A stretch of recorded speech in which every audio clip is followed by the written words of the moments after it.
¿Qué tal? Muy buenas tardes, un gusto saludarlos de nueva cuenta en este programa de TV UNAM.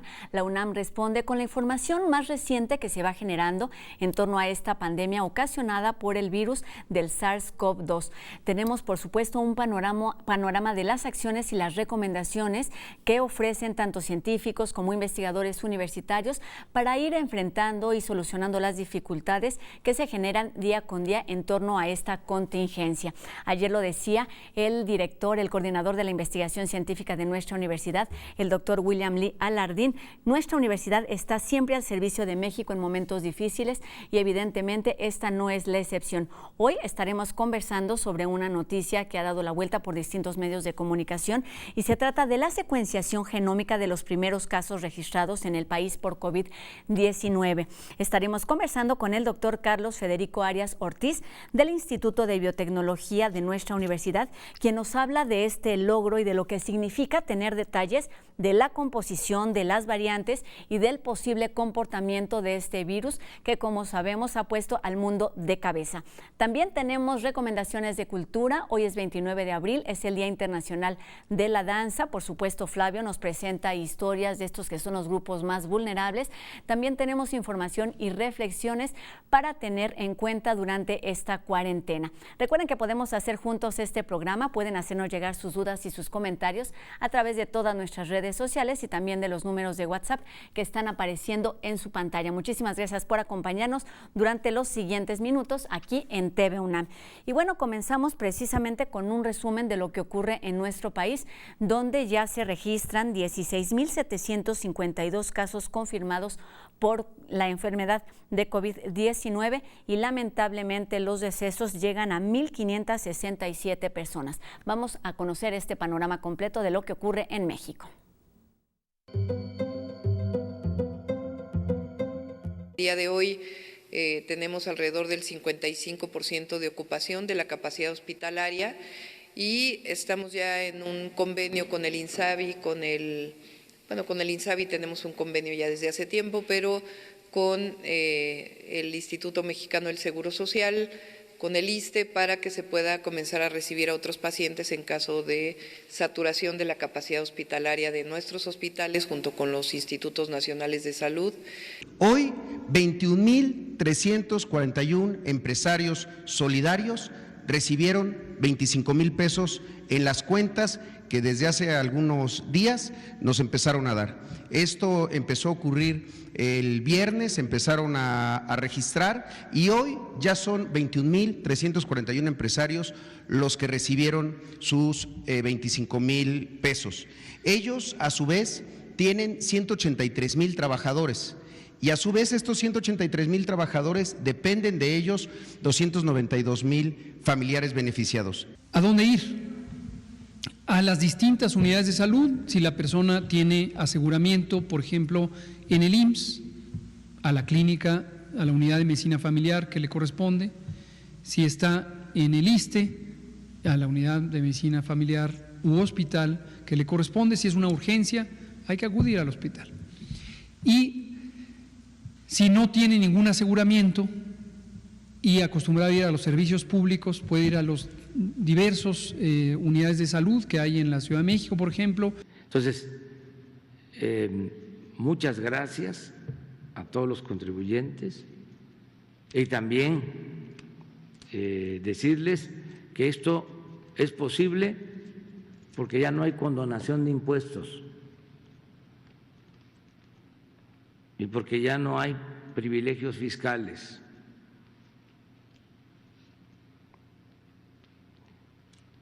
Y yo espero que así continuemos. De ahí sale el dinero para los créditos.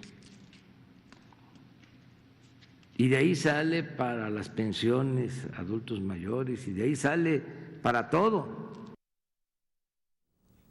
Pues así las cosas en nuestro país, que es uno de los países de todo el continente americano que se encuentra en etapa más crítica, contrario a lo que ocurre en varias regiones o en varios países de Europa. Vamos con un panorama de lo que ocurre en el resto del mundo con el coronavirus. Estados Unidos supera el 1,000,000 de casos diagnosticados de COVID-19. España anuncia plan de desconfinamiento gradual por fases y por provincia. Francia comenzará a poner fin al bloqueo nacional el 11 de mayo con la reapertura de escuelas y negocios no esenciales. En Rusia, el primer ministro dice que es imposible dar una fecha exacta para reabrir fronteras o levantar restricciones. Brasil sobrepasó el número de fallecimientos en China, sumando 5.017 muertes por COVID-19. Perú cumple 44 días del estado de emergencia y el aislamiento social obligatorio, registrando más de 31.000 casos. Portugal se prepara para levantar el estado de emergencia y relajar medidas de confinamiento a partir del 4 de mayo. La Organización de las Naciones Unidas para la Alimentación y la Agricultura advirtió que la pandemia traerá un incremento del hambre y la pobreza para América Latina y el Caribe. En Tokio, el gobernador Yuriko Koike pide extensión del estado de emergencia nacional para Japón. Y como todas las tardes, es un gusto saludar al doctor Carlos Rosales, que nos ofrece información clara sobre distintos temas y hoy nos habla de algunas cifras. Vamos con usted, doctor. Gracias, Rosa. Buenas tardes. Qué bueno que sigue con nosotros en la UNAM Responde. Ya es miércoles y ahora vamos a continuar el análisis del desarrollo de la pandemia COVID-19 en nuestro país. Hemos visto que el grupo de personas que más infecta está entre los 35 y 60 años de edad. Y de estos, ligeramente un poco más los hombres. Pero de las personas infectadas que desafortunadamente pierden la vida, podemos ver que ahora el grupo que más se infecta y pierde la vida ya no es el, como habíamos pensado antes, el de los adultos mayores. Todos los grupos muestran defunciones en grandes cantidades. Si usted está entre 45 y 74 años de edad, prácticamente da lo mismo, ¿sí? Las personas que se infectan y desafortunadamente sufren complicaciones graves, todos los grupos de edad entre 45 y 74 años parece que mueren igual. Entonces, ¿sí?, de estos, 2/3 partes son hombres. Entonces, entre todas las defunciones, hay muchos más varones que pierden la vida ante este virus. Esto quiere decir que no podemos confiarnos. Todos se infectan prácticamente igual, pero si usted desarrolla síntomas graves y llega a perder la vida, sus probabilidades de estar en estos grupos son más altas si es varón y no hay distinción por edades. ¿Qué debemos hacer para evitar llegar a esos extremos? Cuidarnos. Hay que evitar la infección. Entonces, siga las recomendaciones de sana distancia y de extrema higiene. Por favor, cuídense mucho porque el virus nos ataca igual a todos. Gracias, buenas tardes. Regresamos al estudio de TV UNAM.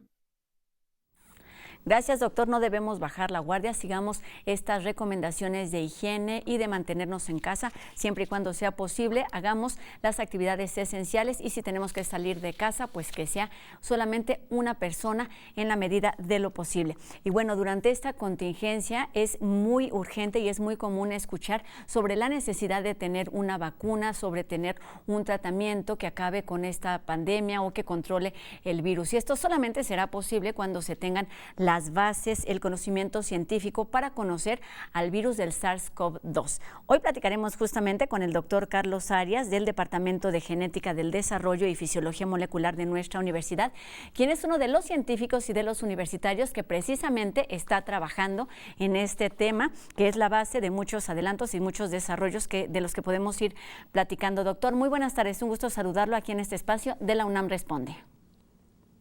¿Qué tal? Muy buenas tardes, Rosa. Pues, doctor, hace algunas semanas se logró secuenciar este genoma del COVID-19. ¿Qué significa? ¿Qué es exactamente esto de la secuencia del genoma del virus del SARS-CoV-2? ¿Qué significa? ¿Para qué sirve? ¿Cómo se puede utilizar? Platíquenos. Claro. A ver, quizá vale la pena mencionar que los virus, como cualquier organismo que tenga un material genético basado en DNA o en RNA, evoluciona a través de mutaciones que van ocurriendo a lo largo del tiempo. Nosotros, como seres humanos, también mutamos con el tiempo y es la manera como hemos ido evolucionando. Ahora, los virus, por supuesto, mutan o cambian, tienen cierta ocurrencia, digamos, de variaciones en su genoma, mucho más frecuentes que lo que sucede en otro tipo de organismos. Ahora bien, esto es como un largometraje, como una película a largo tiempo, donde aprendimos cuál era la escena inicial en el virus que se identificó en Wuhan hacia finales de diciembre y que se reportó su secuencia los primeros días de enero. Pero debido a este cambio que ocurre frecuentemente y constantemente en los virus, entonces las características genéticas del virus van evolucionando, van cambiando con respecto al tiempo. Entonces, lo que nosotros hemos estado haciendo es decir, al determinar la secuencia del primer virus que se identificó en México, lo que hicimos fue tomar una foto, una instantánea de ese largometraje que estoy hablando. Y lo mismo planeamos hacer a diferentes tiempos para ver cómo ha cambiado el virus en función de su dispersión en el país y en función de otras características que pueden estar afectando justamente esta evolución. Entonces, la razón de seguir esta evolución, pues es justamente ver cómo se modifica, cómo va cambiando el virus a lo largo del tiempo y el hecho o logro de haber tenido el primer virus secuenciado simplemente es en este momento como que una representación de la capacidad tecnológica que tenemos en México para poder llevarlo a cabo. Este caso se identificó primero el 27 de febrero y 3 días después ya teníamos la secuencia completa del genoma. Lo que sigue pues es ver cómo sigue cambiando, cómo continúa cambiando a lo largo del tiempo y en diferentes regiones geográficas del país. Muy bien, doctor. Evidentemente el trabajo no está terminado, pero fue y ha sido un buen avance. ¿Cómo se logra esta secuenciación? ¿Qué herramientas se requieren? Porque además, evidentemente, siguen trabajando en este tema. Sí, por supuesto. La ciencia pues tiene sus tiempos, sin lugar a dudas, y no hay respuestas inmediatas, digamos, sobre la utilidad que pueda tener estos hallazgos que se están haciendo. Ahora, ¿cómo se obtiene? En la actualidad tenemos un avance muy importante en la manera de determinar la secuencia de todos los ácidos nucleicos, el material genético que pueda estar en un cierto nicho determinado, en este caso en una muestra respiratoria. Esto es, hace 15 años aproximadamente, podíamos determinar la secuencia de un solo gen, teniendo un fragmento aislado del patógeno, digamos, o del organismo de interés en el cual estuviéramos caracterizando. En la actualidad, a través de un enfoque que se llama metagenómica, se puede tomar una muestra, en este caso, repito, por ejemplo, de la nariz o de la nasofaringe, de la orofaringe, y podemos determinar todas la secuencia de todos los organismos que puedan estar presentes en esa muestra.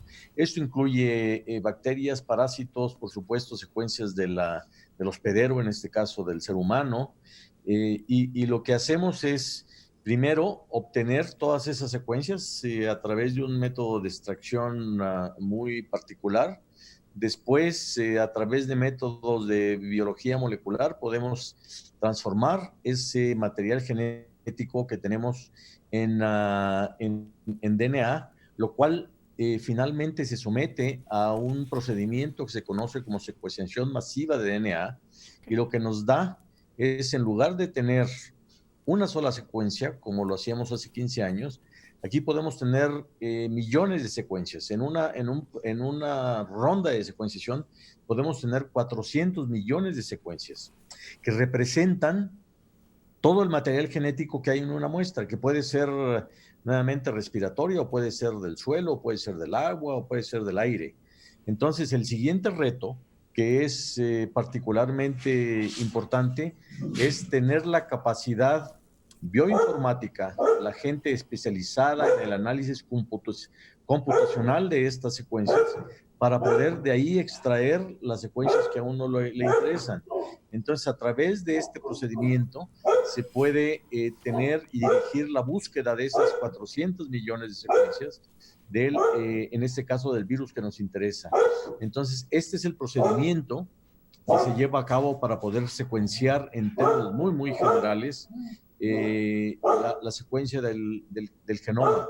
Y afortunadamente en México tenemos tanto la capacidad de infraestructura, de equipamiento y sobre todo de entrenamiento de muchos investigadores en la universidad y en otros lugares para poder llegar al final de este procedimiento, que es el obtener la secuencia, todas las letras que componen el genoma del virus de interés, que en este caso pues es el nuevo coronavirus.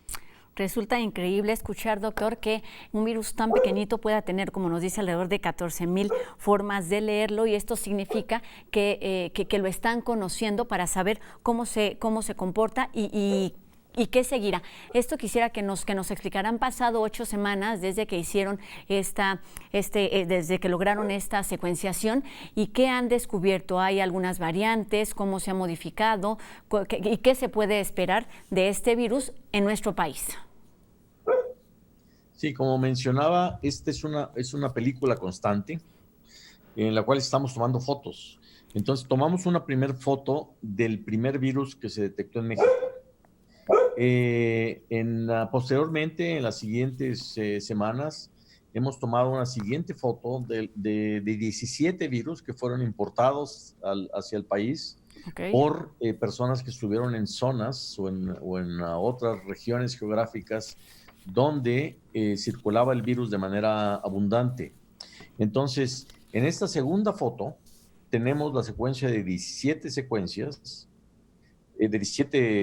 virus, que lo que nos dice fundamentalmente hasta ahora es que las cepas que ingresaron a nuestro país entre el 27 de febrero, que fue la primera cepa, el primer caso detectado, hasta el 15 de marzo, provenían principalmente de Europa y de los Estados Unidos. Además, que estos virus representan o se ubican dentro de la diversidad mundial. Hasta ahora se conocen alrededor de 3,600 secuencias de este virus de más de 50 países, y podemos ver que debido o en función de las diferencias y de las mutaciones que van teniendo a lo largo del tiempo, se pueden dividir en 3 diferentes ramas grandes, linajes. Nuestros virus, cuando menos los que nosotros hemos caracterizado, caen en 2 de estos grandes linajes.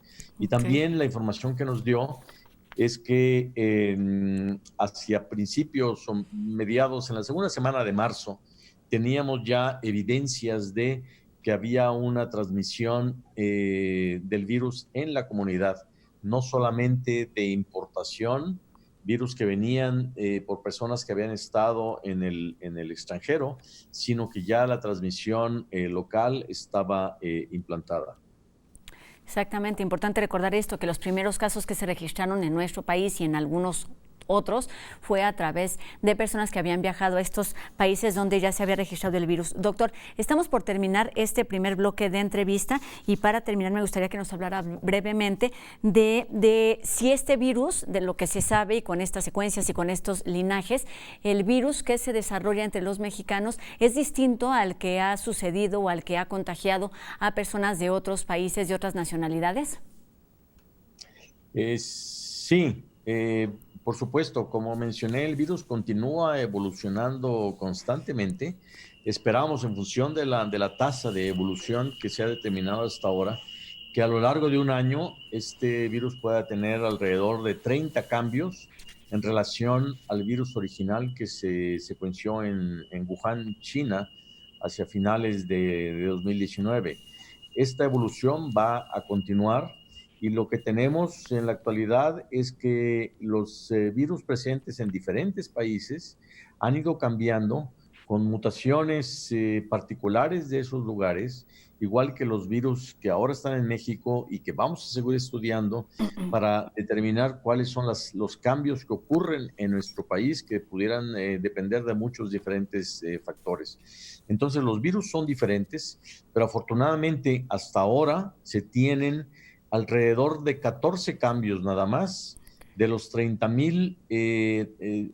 Pensemos en que el virus está compuesto, el genoma del virus, por 30,000 letras, un libro de 30,000 letras, un cuento, y hasta ahora en las diferentes ediciones de este libro en los diferentes países han habido solamente alrededor de 14, 15 cambios, errores, mutaciones en esas 30,000 letras. Entonces el cambio ha sido hasta ahora menor y esto es una buena noticia porque quiere decir que las vacunas que puedan diseñarse o los antivirales que puedan ser finalmente aprobados y entrar en uso van a poder servir durante algún tiempo más prolongado, cuando menos, que para otros virus que tienen una frecuencia de mutación mucho más alta, como es el virus de la influenza.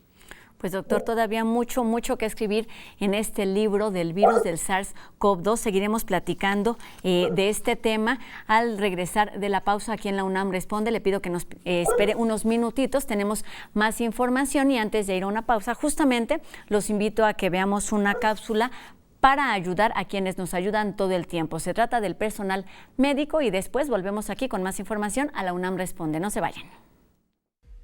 Desde el inicio de esta pandemia, académicos y estudiantes de la Facultad de Ciencias de la UNAM han estado en contacto con personal médico de nuestras instituciones de salud para conocer sus necesidades. Y siguen trabajando día y noche para desarrollar insumos médicos que son fundamentales para el tratamiento de pacientes y protección del personal médico. Hasta la fecha, hemos fabricado y donado campanas de intubación, válvulas para respiradores y caretas de protección facial. Queremos seguir donando más. Desde el surgimiento de la epidemia en China, estamos desarrollando una prueba molecular que sirve para el diagnóstico del COVID-19, la cual está en proceso de validación por el INDRE y en caso de ser aprobada, se podría aplicar a más personas en menos tiempo y por un menor costo que las que existen ahora. Ayúdanos y únete a nuestra campaña de donación. Haz tus donativos a través de Fundación UNAM. Cualquier donación nos ayuda a seguir apoyando al personal de nuestras instituciones de salud. Unámonos contra el COVID-19.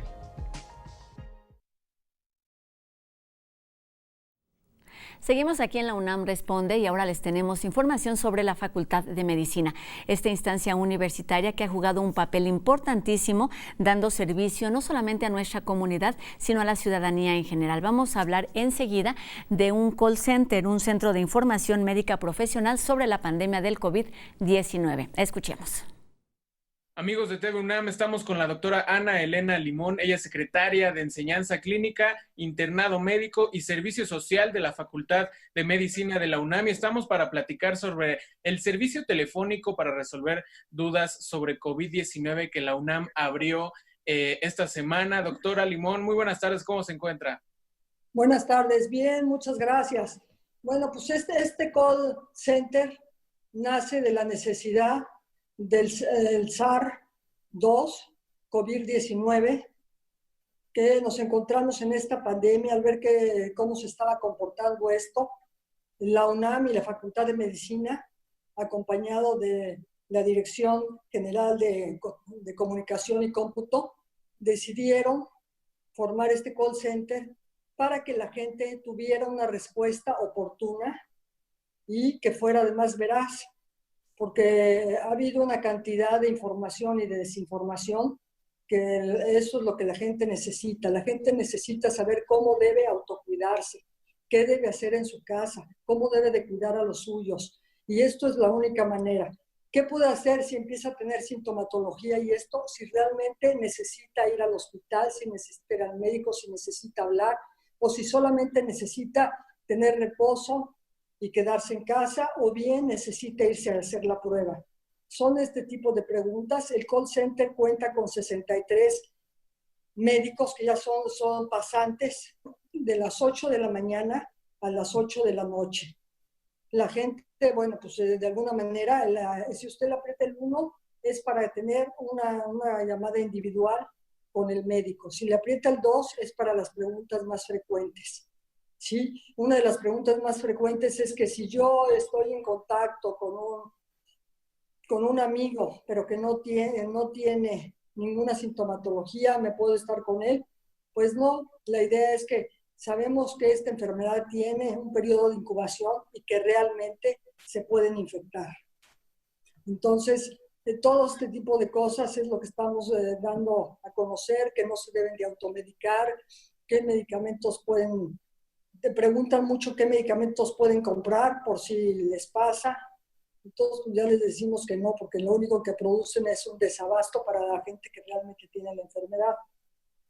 Sí, los teléfonos registrados, si no me equivoco, son el 55 41 61 16 30 y el 800 461 01 45. Aquí la gente podría tener algún cierto tipo de orientación para saber a dónde ir o a qué tipo de hospital acercarse o Sí. cuál sería el procedimiento para la gente. Eso es la idea, a qué hospital ir, sobre todo dónde viven, si son derechohabientes de alguna institución, si no son derechohabientes, si están inscritos al INSABI, que son pocos, pero no sé si sean pocos o ninguno, pero de esta manera tratar de orientarlos a dónde tienen que ir y cuándo es urgente que acudan al hospital. Este call center, más o menos, ¿cuánto tiempo están previendo que se va a mantener activa la línea de atención por COVID?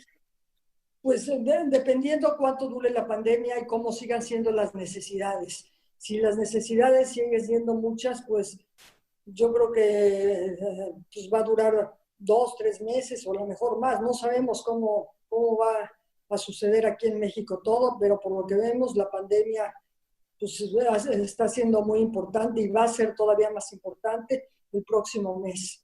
Entonces tenemos que estar muy alertas y tratar de ayudar a la población a que resuelva sus dudas y a que esté más tranquila en casa y que se pongan a hacer otras cosas que normalmente no hacían, que ahora tienen el tiempo. Entonces esas cosas, de qué manera deben de cuidarse, comer sano, qué actividad hacer, dependiendo de la edad que tienen y todo.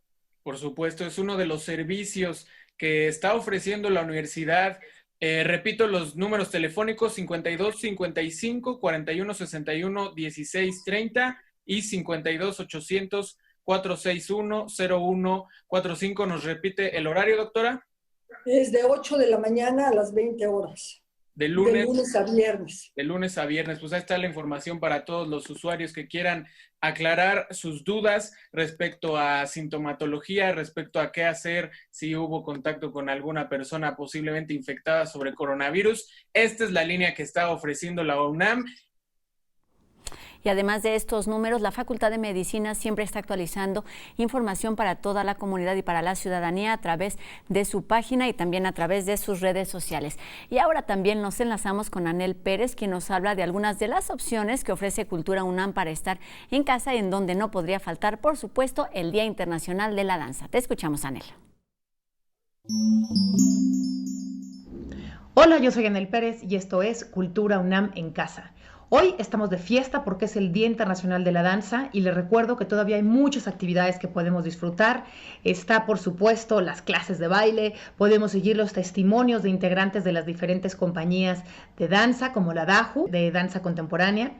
Tenemos unas clases de bailes de salón que están muy buenas. Está el estreno de acción performática virtual de Juan Francisco Maldonado, la videodanza inspirada en el mito de la caverna de Platón, entre muchas otras cosas.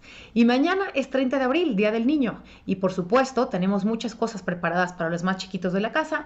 Teatro UNAM celebra con 3 piezas de teatro realizadas desde casa para la casa. Entonces, les recomiendo 3. El cielo es una versión libre de un cuento que se llama El cielo se va a caer, de Conchi León.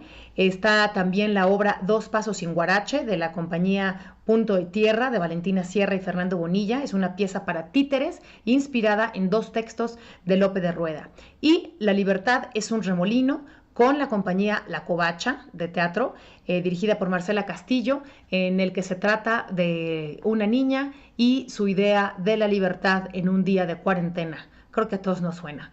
También, desde luego, Universo de Letras tiene sus estrenos en la sección Tejedores de Historias, así que corre y métase a Universo de Letras para ver La Reina de los Quesos, un estreno de Gina Rubio, y Nunca beses a los sapos, de Sara Arauna.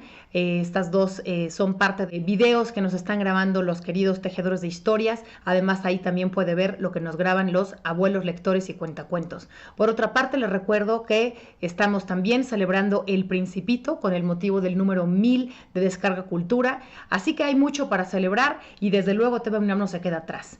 Hoy a las 21 horas sintonice su televisor en el 20.1 aquí en TV UNAM para ver Extranjeros con Yael Weiss. Es un programa de análisis sobre los acontecimientos más importantes de México desde la mirada de corresponsales extranjeros de diferentes medios y plataformas para entender cómo ven a México en el resto del mundo. Y regresamos al estudio con más información, mientras que nosotros nos vemos mañana con más y más recomendaciones para no aburrirnos ni tantito en el intento. Yo lo veo mañana, gracias.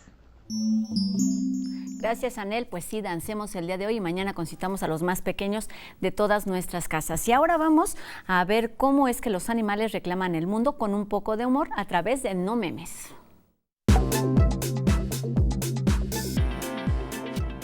Interrumpimos este programa para informarles que No Memes les tiene algo divertido que compartir.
Saber más, los esperamos lunes 9:15 de la noche por TV UNAM.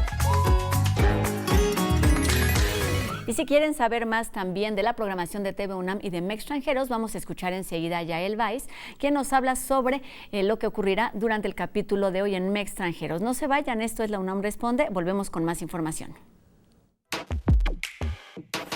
Hola, yo soy Yael Weiss y los invito a acompañarnos en el programa MEX Extranjeros este miércoles a las 9 de la noche, con repetición el domingo a las 6 de la tarde. En particular, en esta ocasión vamos a abordar el Plan de Emergencia Nacional, las relaciones de nuestro presidente con la prensa y la crisis de petróleo mundial. Por favor, acompáñanos, ahí nos vemos. Qué gusto que sigan con nosotros en este tercer bloque de La UNAM Responde. Y ahora los invito a ver un reportaje que preparó el equipo de En Trending sobre la confiabilidad de la información que nos hacen llegar figuras públicas como periodistas, cantantes, líderes de opinión. Vamos a verlo. ¿Crees en todo lo que dicen políticos, influencers o famosos sobre el coronavirus? ¿Sí o no? ¿Y por qué? Varias figuras públicas han opinado sobre la situación sanitaria en el país, creando confusión y contribuyendo a la desinformación. casos de fake news como el del expresidente Felipe Calderón, que compartió la imagen de una niña que pedía atender la falta de insumos en el país, se trataba en realidad de una pequeña de República Dominicana. La politóloga Denise Dresser lamentó la supuesta muerte de un médico del Hospital de la Raza que atendía a pacientes de COVID-19, pero resultó ser una imagen de un actor porno. El periodista Joaquín López Dóriga confirmó la muerte del empresario José Curi como la primera en el país por coronavirus, una información totalmente falsa que fue aclarada por el presidente. Y tuiteó que el 16 de abril se decretaba oficialmente la fase 3 en México de la pandemia, lo que fue desmentido por el subsecretario de Salud Hugo López-Gatell. La actriz y cantante Thalía criticó al gobierno por la aplicación de medidas de protección, mientras la OMS felicitó a las autoridades mexicanas por su actuación ante la pandemia. Un caso muy polémico es el del comediante Eugenio Derbez, quien denunció que la Clínica 20 del IMSS en Tijuana, Baja California, se encontraba carente de insumos médicos para el personal y enfermos de COVID-19, además de que existía un desbordamiento en el número de pacientes. Autoridades del IMSS declararon que esta información era falsa y le pidieron al actor que no difundiera fake news. El gobernador del estado, Jaime Bonilla, reafirmó la denuncia del comediante, mientras el director general del IMSS negó tal acusación. Entre las diferentes declaraciones, no se ofreció una versión oficial clara. Sin información verificada, estas personalidades han generado un ambiente de incertidumbre que, lejos de beneficiar a la sociedad, la alteran. ¿Pero por qué la opinión de una figura pública tiene importancia en un momento así? La situación actual genera un ambiente de incertidumbre y, por naturaleza, las personas solemos buscar lo que nos es conocido para llegar a un estado de tranquilidad ante el desconcierto. Estos personajes públicos generan cierta confianza al resultarnos familiares y por ello les otorgamos credibilidad. Sin embargo, es muy importante no caer en el error de dar por cierta toda la información que comparten y ante las dudas sobre la situación sanitaria, consultemos siempre fuentes oficiales. Y aquí retomamos la conversación con el doctor Carlos Arias, quien es Premio Universidad Nacional 2013 y se integra o forma parte del Departamento de Genética, de Desarrollo y Fisiología Molecular del Instituto de Biotecnología de nuestra universidad.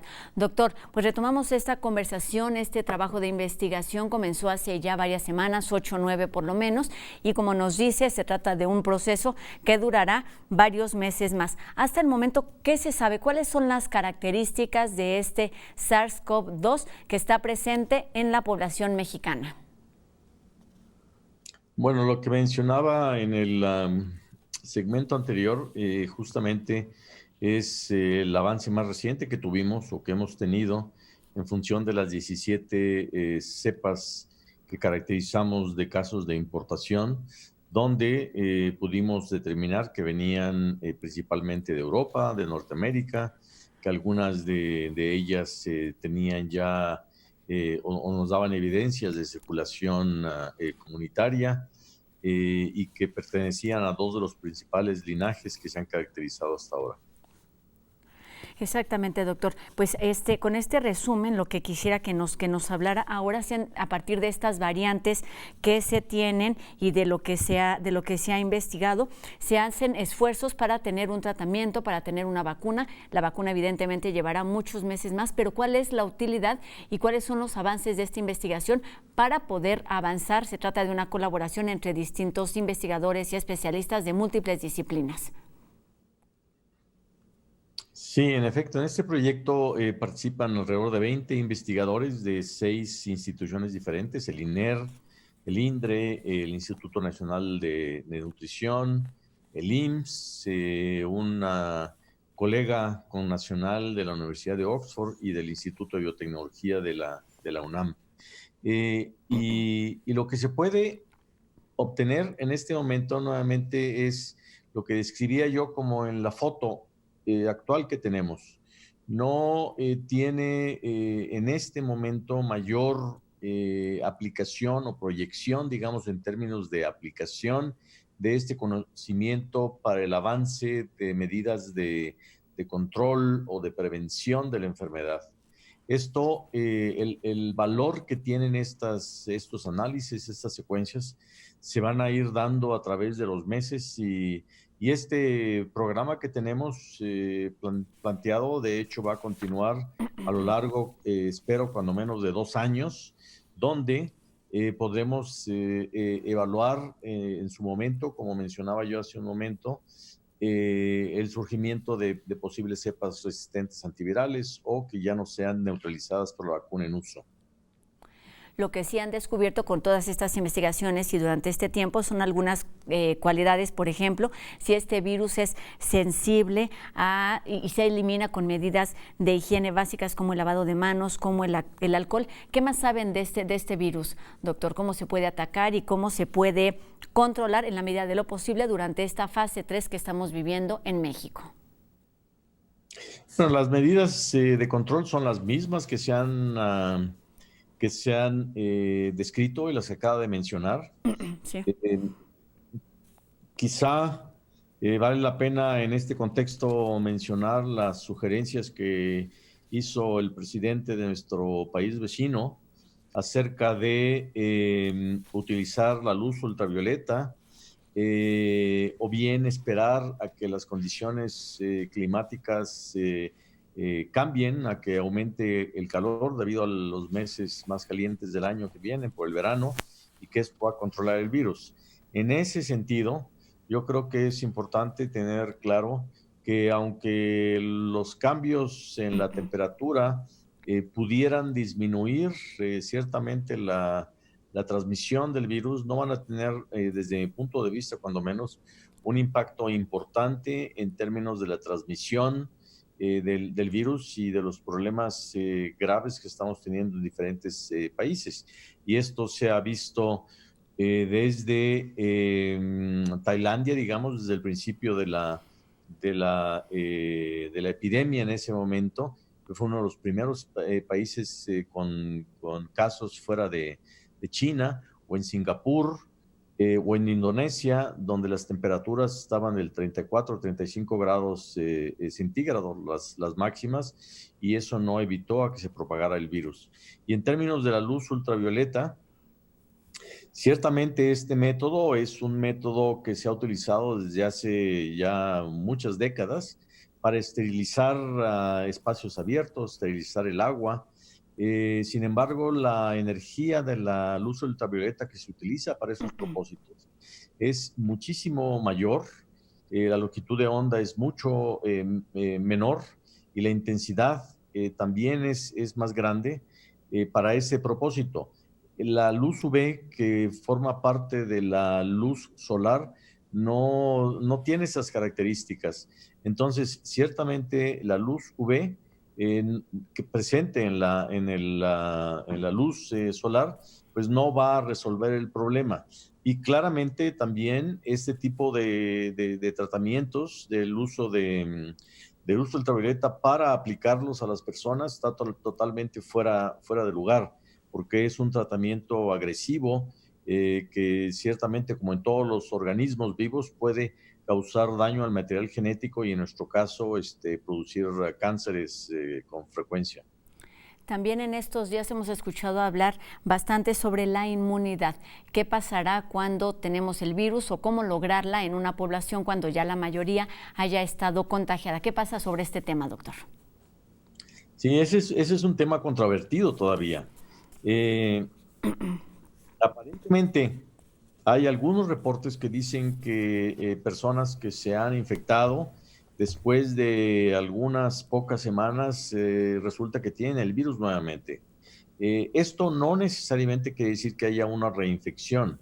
Lo más probable es que los métodos que se utilizan para diagnosticar la presencia del virus no son 100% eficientes por un lado, y además la cantidad de virus que están presentes en las muestras que se toman de los pacientes puede fluctuar en relación al tiempo.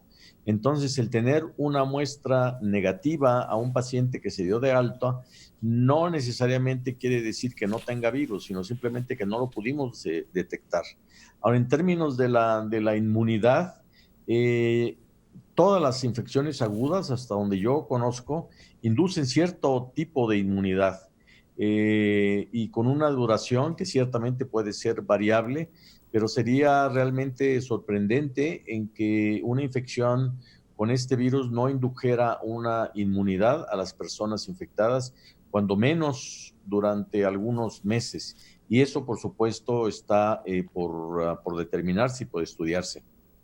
Doctor, usted tiene ya varias décadas de investigación en nuestra universidad, ha trabajado con otros virus, junto con su equipo de trabajo, como son el astrovirus y el rotavirus, y entonces me gustaría preguntarle para terminar estos minutos, si se tienen algunas expectativas del comportamiento, si podemos hablar de algunas medidas que se deban o que se deberían tomar, ya que pase esta fase 3, que sabemos es la más complicada por los contagios, porque seguirán varias semanas, meses en donde no se tenga ni una vacuna, ni un tratamiento, es probable que no se tenga, para controlar la enfermedad. ¿Qué podemos hacer? ¿De qué medidas estamos hablando de acuerdo a estas otras experiencias con virus?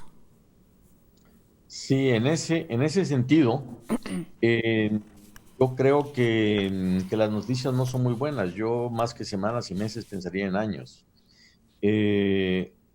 Hasta ahora, aparentemente, ha sido infectado, dependiendo de los estudios, en el condado de Santa Clara, en California, decían que alrededor del 3% de las personas han sido infectadas. En Nueva York decían el 20%.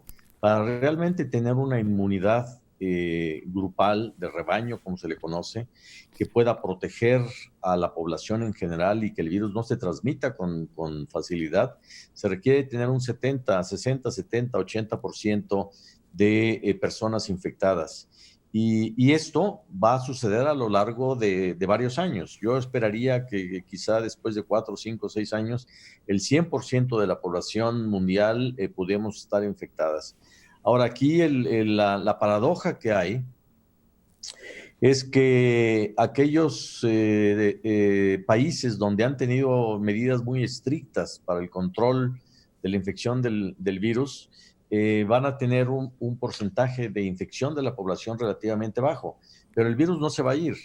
El virus va a estar distribuido cada vez más por todo el mundo, y cuando regresemos, pues va a estar presente y vamos a estar con un riesgo. Mientras no haya vacunas, mientras no haya una inmunidad de rebaño, vamos a tener el riesgo de infectarnos nuevamente. Entonces, en ese sentido, pues lo que vamos a tener que hacer es regresar, por un lado, con mucho cuidado, tratando de tener las muestras diagnósticas, las pruebas diagnósticas que nos permitan identificar los casos que se presenten y poderlos aislar, al igual que sus contactos. Pero además vamos a tener que regresar y mantener a las condiciones básicas de higiene que deberíamos tener todo el tiempo, que son, como ya se ha dicho hasta la saciedad, el estornudo de etiqueta, lavarse las manos con mucha frecuencia, el si está una persona enferma quedarse en casa, pero eso vamos a tener que hacerlo durante mucho tiempo. Los cálculos optimistas, digamos, que mencionan algunos, es que vamos a tener que estar en esas condiciones hasta 2021, quizá 22, y yo esperaría o pensaría que es más realista pensar en 2023, 2024. Entonces, este virus llegó para quedarse, va a estar circulando, vamos a seguir siendo susceptibles los que no nos hemos infectado hasta ahora, y lo que hay que hacer es tratar de alargar el tiempo para que cuando nos toque infectarnos, porque como decía yo, no va a haber vuelta de hoja en ese sentido, ya haya medicamentos disponibles, ya haya vacunas que nos hayan protegido contra esa enfermedad. Entonces, ese sería un poco el resumen, como yo veo las cosas para los siguientes meses, años. Pues, doctor, con esto nos quedamos. La ciudadanía tendremos que ser pacientes y conscientes con todas estas medidas y recomendaciones que se extenderán durante varios meses o años incluso. Y pues a la ciencia le tocará seguir investigando para tener justamente estos tratamientos, estas vacunas que tanto serán de utilidad, porque el virus llegó para quedarse. Doctor Carlos Arias Ortiz, muchísimas gracias por estos minutos para la UNAM Responde. Como les decía, también es coordinador del Proyecto Nacional de Investigación e Incidencia en Virología del CONACYT y miembro del Instituto de Biotecnología de nuestra universidad, donde sigue trabajando sobre este y otros temas. Muchas gracias por acompañarnos aquí en la UNAM Responde. Un placer, mucho gusto. Gracias, doctor. Y bueno, seguimos aquí en este espacio de TV UNAM. Nos vamos con Flavio, quien nos habla y nos acerca a esas historias de comunidades vulnerables.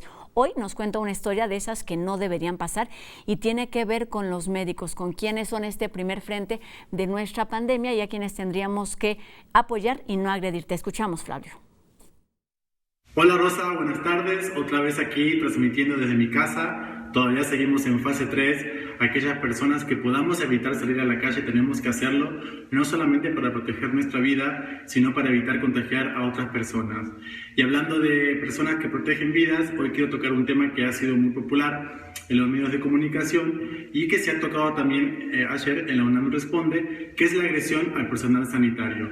México, lamentablemente, como otros países del mundo, está viviendo una ola de agresiones al personal sanitario, desde las más simples, que es dejarles carteles en su casa, pedirles que se muevan a un hotel, agredirlas en la calle, pincharles las ruedas a su auto, hasta algunas mucho más complejas, que es el caso de una niña en Aguascalientes, hija de un doctor, que ha sido rociada con cloro.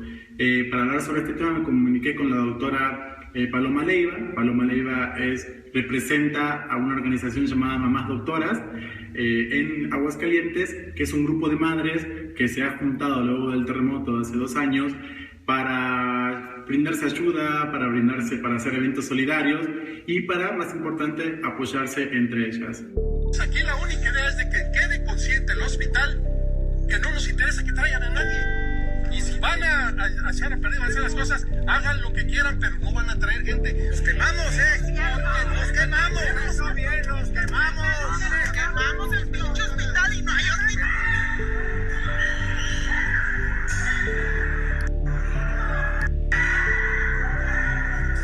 Paloma, se han registrado en México más o menos 40 casos donde el personal médico ha sufrido agresiones, según el Consejo Nacional para Prevenir la Discriminación. Y esto es algo que nos deja muy perplejos, ¿no? En algunos países salen al balcón, festejan y aplauden, y en México el personal médico es agredido. ¿A qué se debe esto?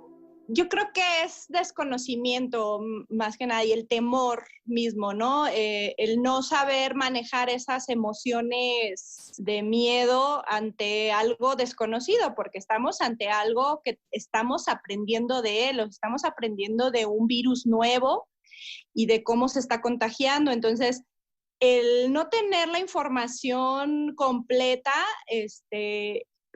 tal vez por eso están haciendo este tipo de situaciones para el personal de salud. ¿Cómo viven estas 13,000 madres en los grupos de WhatsApp y Facebook?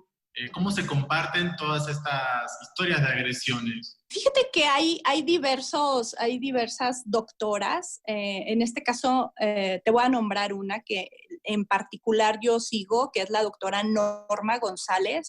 Ella es de Querétaro.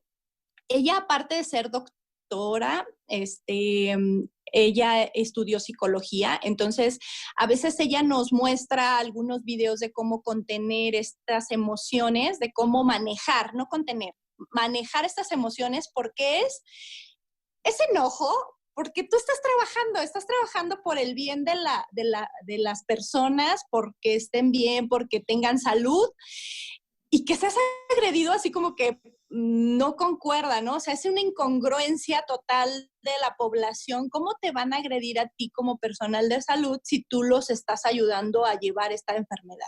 Esa es una.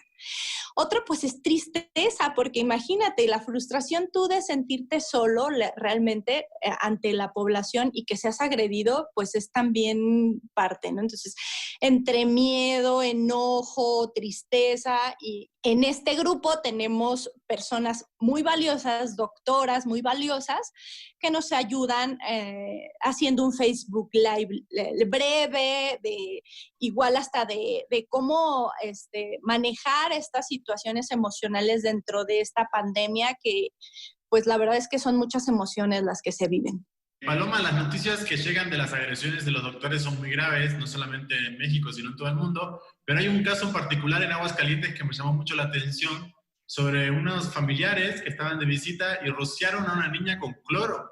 Sí, la verdad es que sí, es como algo imposible de entender, pero pues sí pasa. Estas personas estaban en un fraccionamiento, son médicos, y una persona ve que sale la niña, que es hija de ellos, sale y rocía con agua con cloro a la niña, pero de un balcón, o sea, le echa una cubeta con agua con cloro, y entonces tú dices, ¿qué pasa en esta cabeza de esta persona? esta niña estaba con su papá, que es un doctor, y los vecinos le tiraron una cubeta con cloro. Sí, así fue. O sea, la vecina sale del balcón con una cubeta con cloro, agua con cloro, y se la tira. ¿Cuál sería tu súplica a la gente que se siente, que tiene miedo, que siente que la agresión es una manera de decir algo? Nosotros estudiamos para ayudar, entonces un médico, una enfermera siempre te va a ayudar, independientemente de su carácter o de cómo sean. O sea, siempre va a velar por tu salud, porque estés bien, porque recuperes tu salud. Entonces, la verdad es que les pido muchísimo, muchísimo respeto, muchísimo tolerancia. Bueno, esto es todo por hoy, Rosa. Te mando un saludo a toda la audiencia y recordemos que seguimos en la fase 3. Aquellas personas que se pueden quedar en la casa, como es mi caso, tenemos que hacerlos, no solamente para proteger nuestras vidas, sino para proteger la vida de los demás. Un saludo. Nada que agregar, Flavio. Con esto terminamos nuestro programa de la UNAM Responde. Recuerden mantenernos informados, pero también hay otras posibilidades y mañana se celebra el Día del Niño y hay distintas opciones. Les vamos a platicar de la que ofrece el Museo de las Ciencias Universum de nuestra universidad, y es que organiza una serie de programas y de actividades bajo el título Niños y Niñas Jugando con Ciencia, que podrán ver a través de Facebook Live en las cuentas que aparecen en su pantalla, a través de @universummuseo y también a través de @DGDCUNAM. Dos opciones o dos cuentas en las que podemos acercarnos y festejar a los más pequeños y mantenernos todos activos y creativos de distintas maneras. Gracias a todo el equipo de TV UNAM que hizo posible este programa y también a todos los que nos acompañaron durante la transmisión. Nos vemos el día de mañana en más de la UNAM Responde. Chequen esta información para festejar a los más pequeños.